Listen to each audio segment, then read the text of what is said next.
My name is Ben Burgis. I am the author of Give Them an Argument, Logic for the Left, forthcoming in just a couple months from Zer0 Books. And right now I'd like to talk about a Kantian argument against capitalism. But before that, I went to the live show for Michael Brooks's podcast in Brooklyn. If you aren't listening to Brooks's podcast, you really should. It's great. I don't know anywhere else where you're going to get both something as funny as Michael's Nation of Islam Obama impression at the same time as David Griscom gives insightful Marxist economic analysis and everything else that show has. A big fan. But the reason that I'm talking about it right now is because the way I want to lead into talking about Kant and socialism is with a conversation I had at the after party for the podcast live show. So the person I was having a conversation with, and I'm sorry I don't remember your name, he told me that he watches these videos and he likes them, but he had some questions about the one that I did about Chapo Trap House and ad homs. He kind of got the part of what I was saying about what the ad hominem fallacy isn't, that you're not committing a logical fallacy every time you say something mean about somebody or you make fun of somebody in the middle of a debate or after the debate or whatever. But he wasn't quite sure what I was saying about what the ad hominem fallacy is. What is ad hom? All right, well, the ad hominem fallacy is the logical mistake. That's what a fallacy means. It's a fallacy is a type of bad argument that we commit when we disregard an argument or reject its conclusion, not on the basis of some flaw in the argument itself, but because of some irrelevant negative claim about the person making the argument. If you were to reject Marx's economic analysis on the grounds that Marxism is Eurocentric and racist, and as part of that case, you quoted the lines from a letter that Marx wrote to Engels, I believe about his son-in-law Paul Lafargue, where he uses some casually racist terminology to describe Lafargue's physical appearance. And at least insofar as your basis for rejecting Marxist economic analysis had to do with that, that really is an ad hom. In this case, it's a true negative claim, but it's irrelevant to the truth or falsity of Marx's economic analysis. All right, so that's a straightforward example of an ad hom. Here's a slightly more fun one, which is something you often see on social media, where one person makes some claims and then the other person just completely disembowels the whole basis for what they're saying. They say, no, you've got all of the facts wrong, and even if you're right about facts, this wouldn't follow. And they lay all this out, but they're a little bit shitty about it. They in the process of laying it out, they make some disparaging remarks about how anybody could believe this nonsense. And then the original person, the person whose position has just been thoroughly refuted, says, I'm not going to pay attention to anything you just said because obviously you don't have a real case because what you just said is full of ad homs.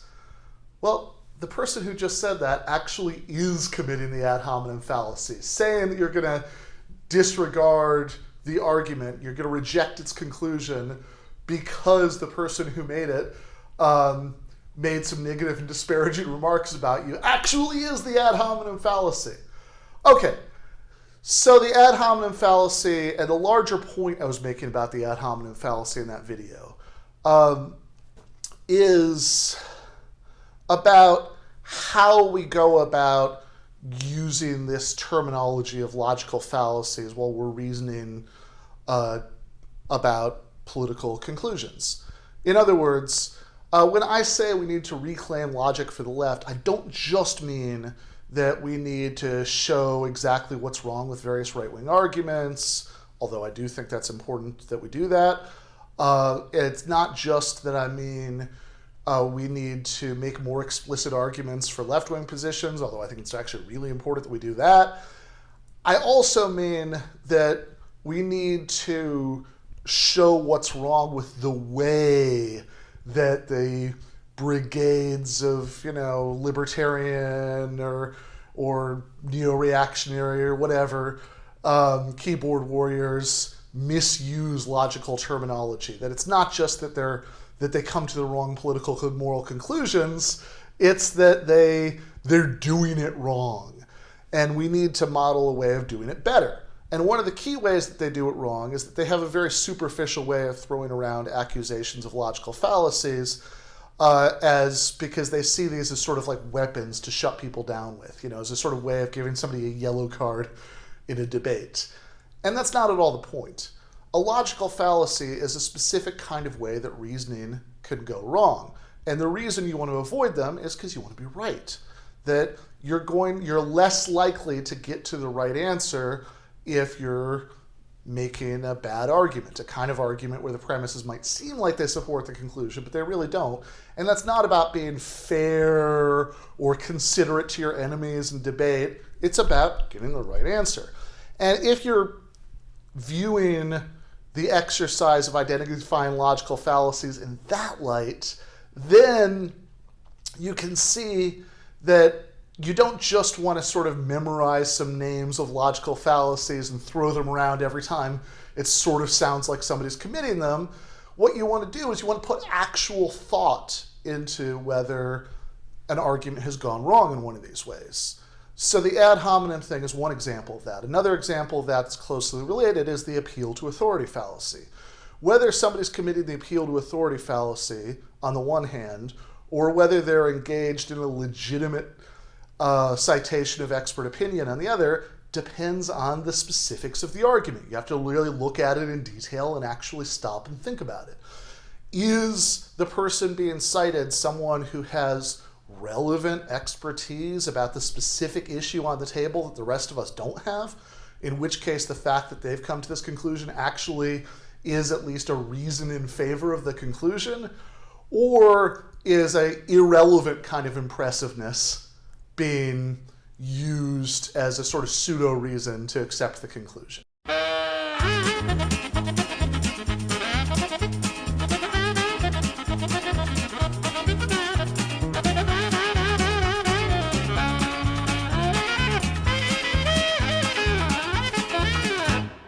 Ad hominem and appeal to authority are two sides of the same coin, and one of the virtues of sort of policing our own arguments and our own line of thought to make sure that we're not falling into these traps is to get into the habit of separating ideas from the people who hold those ideas. This is also important when you start thinking about the history of philosophy, which is where I want to go right now. That there's a way of thinking about philosophy and its history whereby we only think of philosophical ideas as parts of overall packages of ideas that happen to be together in the head of some historical philosopher at some point in time, rather than as claims that can be true or false, and if they're true, they can be parts of sound arguments for conclusions that the people who originally came up with them never would have dreamed of. And I think that's the case when you start thinking about Immanuel Kant's moral theory. If you took an intro to philosophy or introductory ethics class in college, and you even hazily remember a little bit of it, you probably know that the core of Immanuel Kant's moral theory is something called the categorical imperative. So when I am talking about the categorical imperative in my classes, Rutgers, I always make a big point of saying that each of these words is important. So an imperative grammatically is the kind of statement where somebody's being told to do something. In context, Kant basically means it's a should. It's a statement about an obligation, something you should do. A categorical imperative is as opposed to a hypothetical imperative. A hypothetical imperative is an if-then imperative. If you want to go to law school, you should study for the LSAT. If you want to understand Karl Marx's economic theory, his analysis of capitalism, you should read Capital. If you want to live to a ripe old age, you shouldn't smoke a pack of cigarettes every day. But notice that in all of these examples, the imperative only applies to you if you have the particular goal that's advanced by following it. So, if you don't want to go to law school, studying for the LSAT is probably going to be a strange waste of your time. If you're content to remain in ignorance about the functioning of capitalist economies, don't bother reading Marx. And if your doctor has just told you you have 6 weeks to live, smoke all you want, go for it. But moral imperatives don't seem to be like that. It's not, if you want to be a good guy, you shouldn't kill people. It's just that you shouldn't kill people. They seem to apply to everybody regardless of your goals. We judge people for not following moral imperatives regardless of what their personal attitude is towards morality. If they don't want to be a good person, we also judge them for that. Okay, the is also important because Kant thinks that there's only one categorical imperative, and all this sort of specifics follow from the overall imperative. Okay, so what is it? Well, strangely enough, because he starts out telling you that there's only one, Kant gives you several different formulations. We're just going to focus here on the main two, especially the second one. But the first one he gives you in the groundwork of the metaphysics of morals is sometimes called the formula of universal law. The formula of universal law tells you that you should only act on that maxim that you could will to be a universal law. Lots of people misunderstand this and think that Kant is saying that you should only act on that maxim that you would will to be a universal law, in which case this might almost sound like a version of utilitarianism, like you should do the thing that if everybody did it would lead to the greatest possible results. In fact, John Stuart Mill misinterprets Kant in just that way in the introduction to his book Utilitarianism. Similarly, if you read him as saying that you should only act on that maxim that you would will to be a universal law, it's easy to misinterpret this as just a sort of fancy schmancy version of the golden rule. Nietzsche misinterpreted Kant that way and referred to him as this insidious spider who's trying to reintroduce Christian ethics through the back door. But for better or worse, this is not the golden rule, because Kant isn't talking about a role reversal exercise. He's not talking about only acting on those rules that you would like everybody to follow. He's talking about acting only on those rules that everybody could follow. What does he mean by could? Well, take the standard example of lying. When you lie to people, the point of lying is to get them to believe you. If they don't believe you, that undermines your purpose in lying in the first place. So we want to control people's behavior in various ways. Oh, I really need a loan, and if I tell him that I won't be able to pay him back, he's not going to give it to me. If I tell her the truth about what happens at the party, we're going to have a big fight. So I'm going to lie so that they'll believe me, and what I want's going to happen is going to happen. But Kant's point would be that if everybody lied under those circumstances, then no one would believe it. And so it would be impossible, again, this is could, not should, not would, that it would be impossible for everybody to act on the maxim, lie when it serves your interests, without that undermining your purpose in lying in the first place. That lying wouldn't work if everybody did it. And so Kant sees this as a sort of test of consistency. So Kant has read his David Hume. He knows that we can't derive moral values from empirical facts, but Kant does believe that it's a matter of rationality, that there's only one rational conclusion you can come to about morality. We're going to go back to that point in just a minute. But the formulation of the categorical imperative I actually want to focus on today is the second one, which is called the formula of humanity. The formula of humanity says that you should always treat humanity, whether in your own person or that of someone else, as an end in itself and not as a means to not merely as a means to an end. The merely is really important there. So what does Kant mean when he says that you can't treat other people merely as means to an end? Well, it's not that you can't treat other people as means to an end. That would be an insane thing for Kant to say or think, and he doesn't think that. Because if you can't treat people as means to an end, then all human interaction comes to a grinding halt. Because if I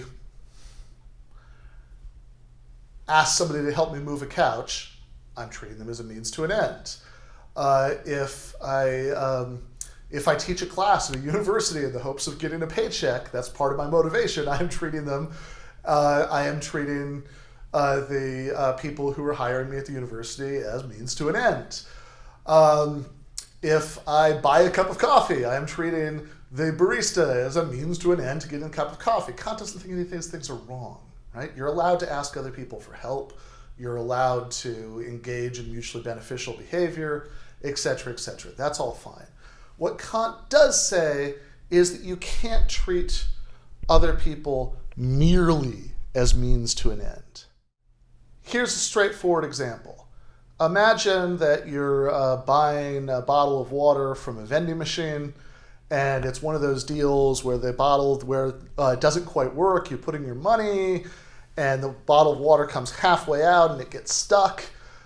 You might, in your frustration, you might swear, you might bang the side of the vending machine, because you quite correctly see the vending machine as merely a means to the end of getting stuff out of it.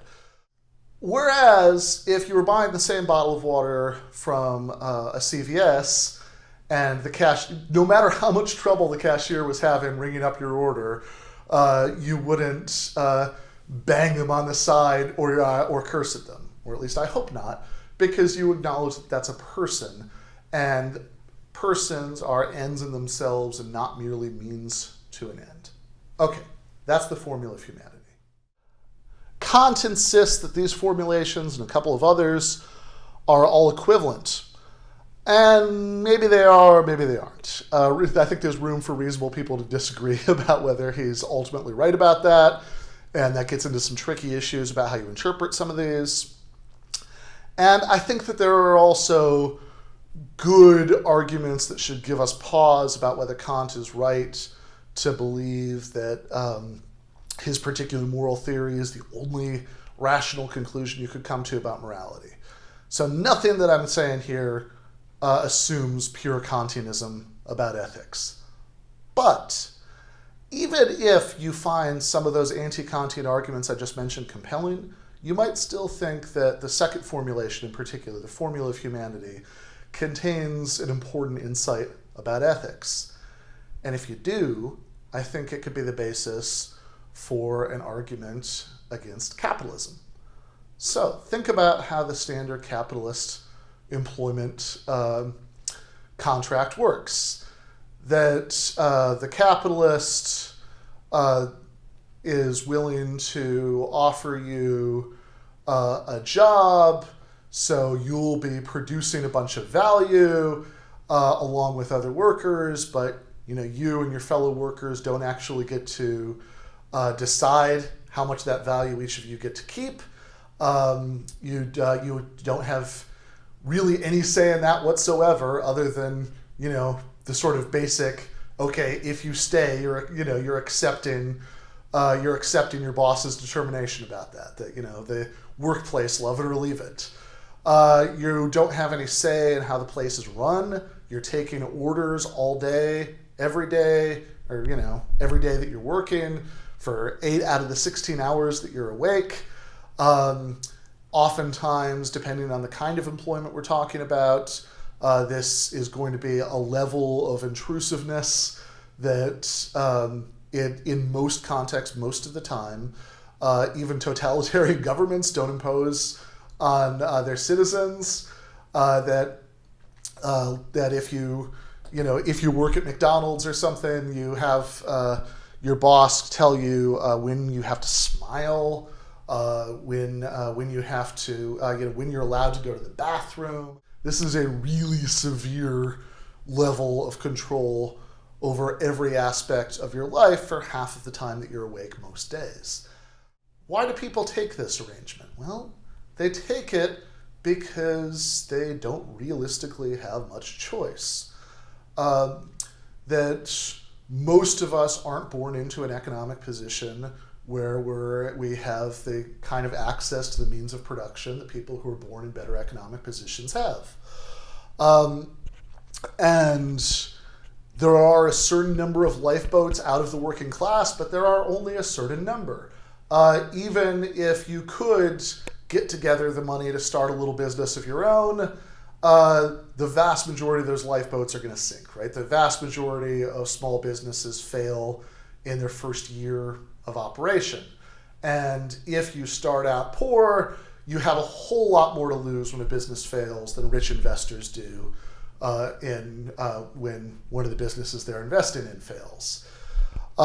In fact, the rich investor, usually their worst case scenario is that they have to go work for somebody else.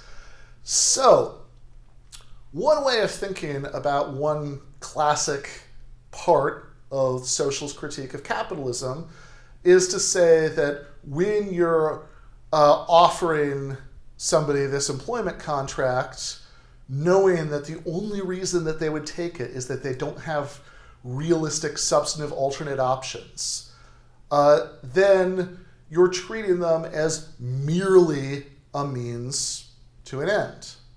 Now, Kant wouldn't have thought so. Kant had some extremely creepy views about the relationships between masters and servants and all of that. But I think if you really take his moral insight seriously and see where it goes, there is a basis for this critique.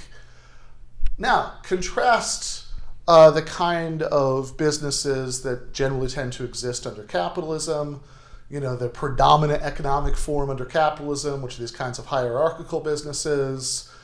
And there are some cooperatives that exist under capitalism, but for various reasons, starting with unequal access to initial investment capital, going through political influence, et cetera, the cooperative sector is going to be very small. Most people do not have that option.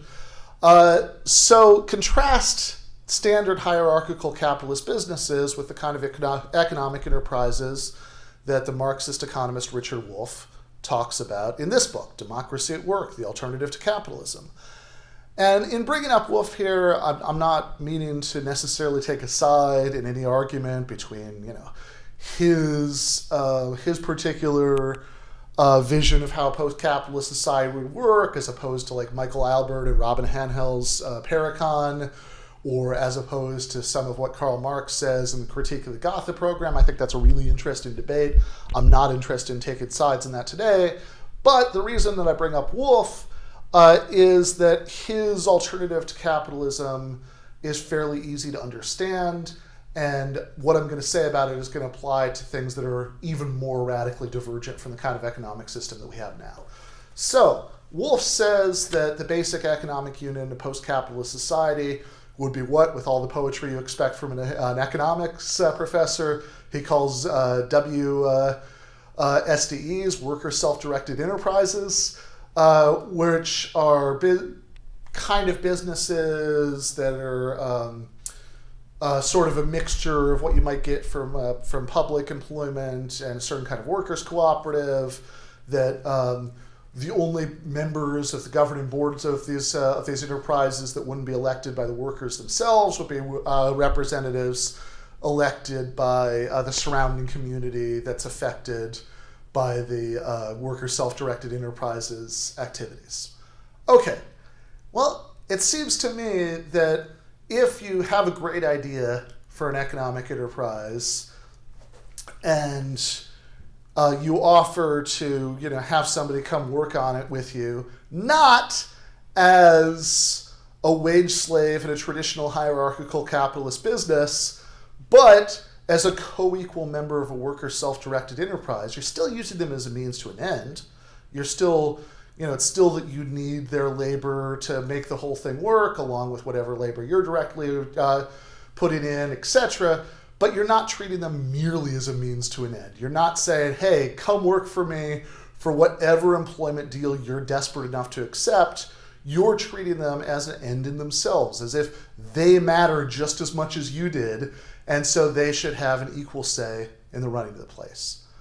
Okay, a couple of final thoughts about this, because I want to connect the point about Kant with some insights that can be gleaned from Kant's philosophical grandson, Karl Marx. So the philosophical lineage there goes Kant to Hegel, Hegel to Marx. From a Marxist perspective, you might have a couple of questions about all of this. And just from an ordinary person who's not necessarily up on Marxism, you might have some related questions. So one question that you might have just from a regular person perspective is, wait a second, Ben, are you saying that anybody who owns a little business is doing something horribly morally wrong?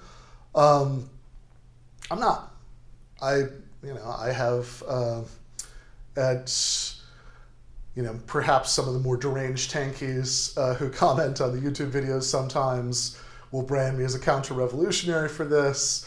Or you might have a different kind of reaction, but to some of my best friends, I have had good friends who've owned little corner bars where they employ a couple people, whatever. That's not the point of this at all. And this brings us to the Marxist point.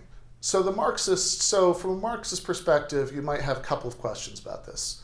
One, what's the point of advancing moral arguments against capitalism at all?